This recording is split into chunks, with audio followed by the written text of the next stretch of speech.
Hello people, welcome back to my channel. So इस video में हम बात करने वाले हैं एग्जाम रिव्यू की। कैसा रहा मेरे ग्रुप 1 के एग्जाम्स। सो स्टार्टिंग से स्टार्ट करते हैं। First paper was accountancy. So accountancy का पेपर, अकाउंटेंसी काफ़ी एक वास्ट सब्जेक्ट है। तो मेरा क्या रहा था, स्टार्टिंग से मैंने सारे एएस पढ़े थे, बट एंड में आते आते ना मैंने रिवीजन नहीं करी। तो उससे क्या एक चीज़ रही कि वो जो मेरे एएस है ना वो सारे दिमाग से निकल गए, कैसे सॉल्व होते हैं कैसे नहीं होते। तो बहुत सारे ऐसे एएस थे जो मेरे दिमाग में नहीं रहे एंड एंड मोमेंट में वो मेरे को छोड़ने पड़े। इसी रीज़न से मेरे को छोड़ने पड़े क्योंकि मैंने रिवीजन दोबारा नहीं करी। अब दोबारा नहीं करी, वो रिवीजन मेरे दिमाग में नहीं रहे। तो अब आते हैं एग्ज़ाम कि मेरा एग्ज़ाम कैसा रहा।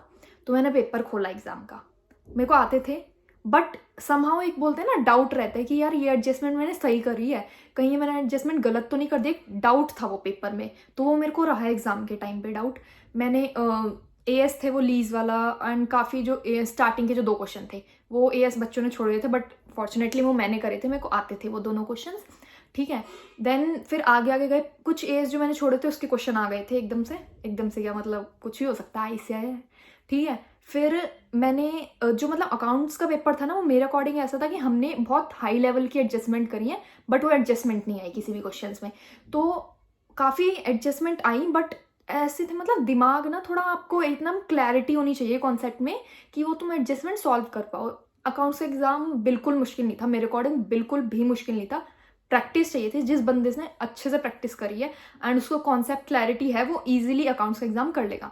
सो मेरा कैसा एग्जाम गया, मेरा अकाउंट्स का एग्जाम डिसेंट गया। लाइक इतना अच्छा नहीं गया कि मैं एग्जामिनेशन स्कोर कर पाऊँ, बट डिसेंट था एग्जाम। मतलब ऐसा था कि मैंने जैसे ब्रांच मैंने छोड़ दिया था, तो मेरे को सॉल्व ही नहीं करना है। खैर मैंने छोड़ दिया था, वो मैं नहीं पढ़ के गई थी। कुछ 1-2 एएस थे जो मैं छोड़ के गई थी, वो भी आ गए थे। तो ऐसा मतलब बहुत डिसेंट एग्जाम था, ऐसा कोई अच्छा एग्जाम नहीं गया। डिसेंट था बट ईजी था। अगर जिसने ऐसे बोलते हैं ना बहुत अच्छे से करा है। एंड हाँ, एमटीपी आरटीपी से मैंने देखा, शायद एमटीपी आरटीपी से कुछ कुछ सिमिलर था।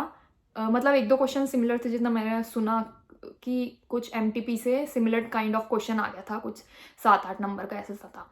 तो ठीक है, वो था। देन ये थे अकाउंट्स का एग्जाम, वो डिसेंट। लाइक तुमने कॉन्सेप्ट क्लैरिटी है, एग्जाम अच्छा गया होगा जिसका भी होगा, बट मेरा डिसेंट गया, सच कुछ एग्जामिशन वाला नहीं है। देन आता है लॉ। डैम, लॉ का एग्जाम वॉज डैम ऑसम, ऐसा था। ठीक है, लॉ मैंने, मेरे साथ क्या हुआ था, लॉ ना मैंने जिस टीचर से ली थी, मैंने उनकी क्लास बीच में छोड़ दी, मेरे को नहीं समझ आई उनकी बिल्कुल भी क्लास। तो मैंने सेल्फ करी लॉ फिर मैंने यूट्यूब से सेल्फ करी। यूट्यूब पे मैंने अलग अलग टीचर्स के देखे, जैसे मेरे को कभी इस चैप्टर इससे अच्छा लग रहा है, इस चैप्टर से, तो मैंने ऐसे लॉ करी। लॉ का 1 जनवरी को क्या था, मैंने ना काफ़ी टाइम से लॉ रिवाइज नहीं करी थी। लॉ मैंने एकदम लास्ट में छोड़ी थी, बट मैंने रिवीजन नहीं करी। जब मैंने 1 जनवरी को बुक खोली ना, मेरे को कुछ समझ नहीं आ रहा कि लॉ के पेपर में क्या है क्या, मेरे को बिल्कुल ब्लैंक। तो 1 जनवरी से लेकर ये मान लो वो 10 दिन मैंने लॉ पढ़ी है बैठ के, एंड एक एक चैप्टर उठाया है, एक एक उसके, एंड फिर एक्स्ट्रा क्वेश्चन सारे करे हैं बैठ के। एग्जाम टाइम पे भाई साहब, एग्जाम टाइम पे जो सबसे बेनिफिशियल रहा मेरे को शुभम सर, उनके लेक्चर्स देखे मैंने, उनके टॉप जो 100 क्वेश्चंस थे वो करे, लेक्चर देखे एंड वो सीधा वो वाले करे।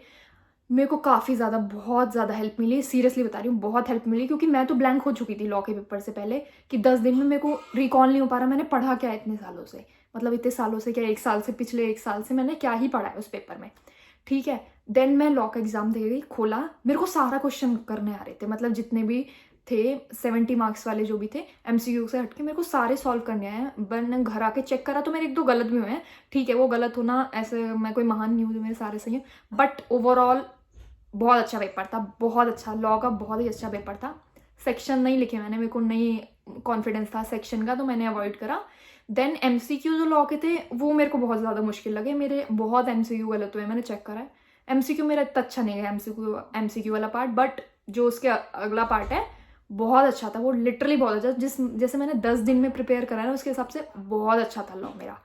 ठीक है, ये थी हमारी लॉ के बारे में। टेक्स्ट का ओवरऑल पेपर बहुत अजीब था मेरे लिए, लाइक बहुत अजीब था। जो मेरा स्ट्रॉन्ग पार्ट था जीएसटी, उसी में मैं ब्लैंक हो गई, एंड डीटी तो मेरा फिर भी स्ट्रॉन्ग नहीं था इतना जितना मेरा जीएसटी स्ट्रॉन्ग था, तो मैं उसी में ब्लैंक हो गई। तो मैं बोलूँगी ओवरऑल जो टेक्स्ट का पेपर काफ़ी इफेक्ट करेगा मार्क्स को, तो मेरे को टेक्स्ट में बहुत था कि अच्छा नहीं गया। बाकी first and second paper was nice, अच्छे थे, बट टेक्स्ट की वजह से काफ़ी दिक्कतें आएंगी मेरे को लग रहा है ग्रुप 1 में, जितना मेरे को फील हो रहा है text was not nice.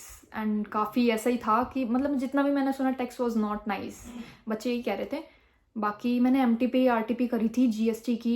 MTP इतनी ईजी थी, बट जब मैंने पेपर देखा मुझे नहीं समझ आ रहा क्या पेपर था वो, मुझे कुछ रिकॉल नहीं हो रहा था उस पेपर में, बहुत अजीब पेपर था।